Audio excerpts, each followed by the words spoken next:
Bonjour, aujourd'hui nous allons travailler ensemble la coordination, essayer d'identifier ces moyens, les valeurs de ces moyens et voir ensemble à quel point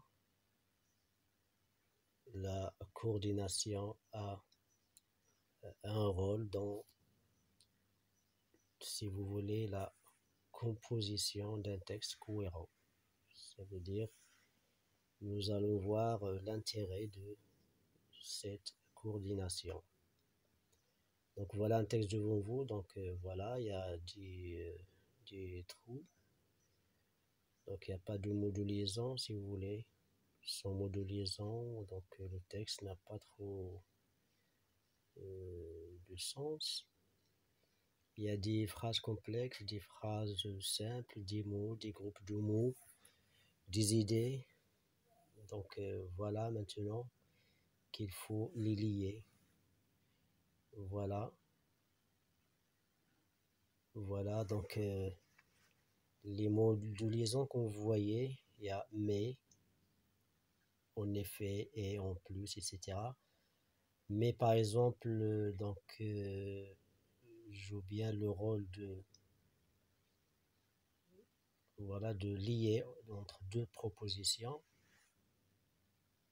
Et étudier à distance est intéressant pour certains et l'autre proposition contraire déconseillée pour les autres. Et voilà, donc, etc. Il y a or, par exemple, qui lie deux idées, deux paragraphes, si vous voulez.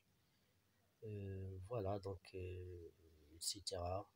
Donc, les mots de liaison ont bien un rôle à jouer dans,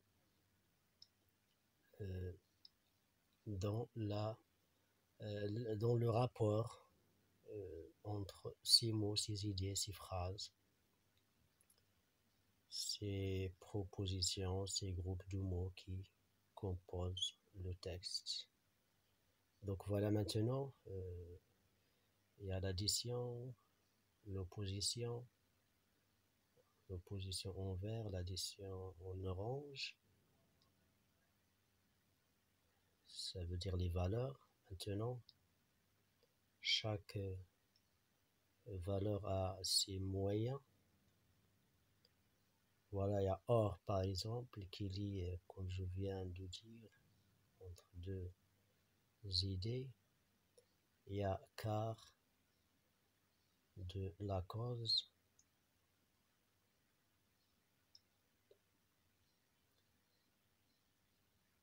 Il y a la conséquence. Alors et donc, il y a le choix d'alternance avec le ou, la négation, ni, et enfin l'explication. Bien sûr, il y en a d'autres, mais ici les plus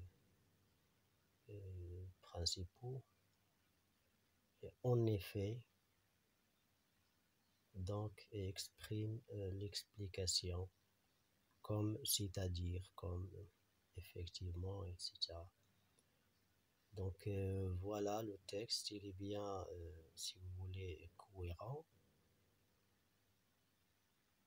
à l'aide de ces moyens de coordination, entre autres. Voilà, donc bilan, la coordination est une liaison entre deux unités.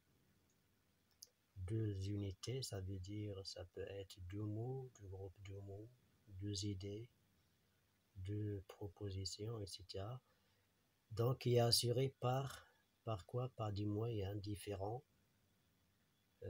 Ça s'appelle des coordonnants aussi, qui peuvent être des mots simples, conjonctions, ou bien des mots composés complexes, des locutions.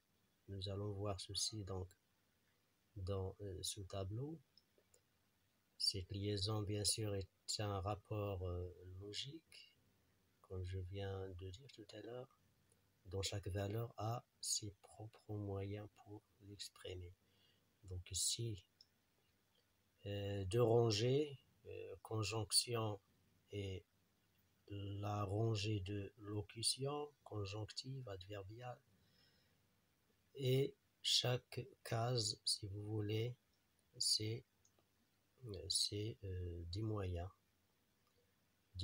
de coordination. L'addition, par exemple, il y a et, ainsi, ensuite, puis, etc.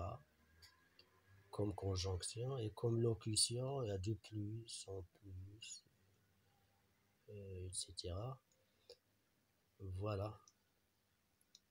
Donc la leçon est terminée. J'espère que vous avez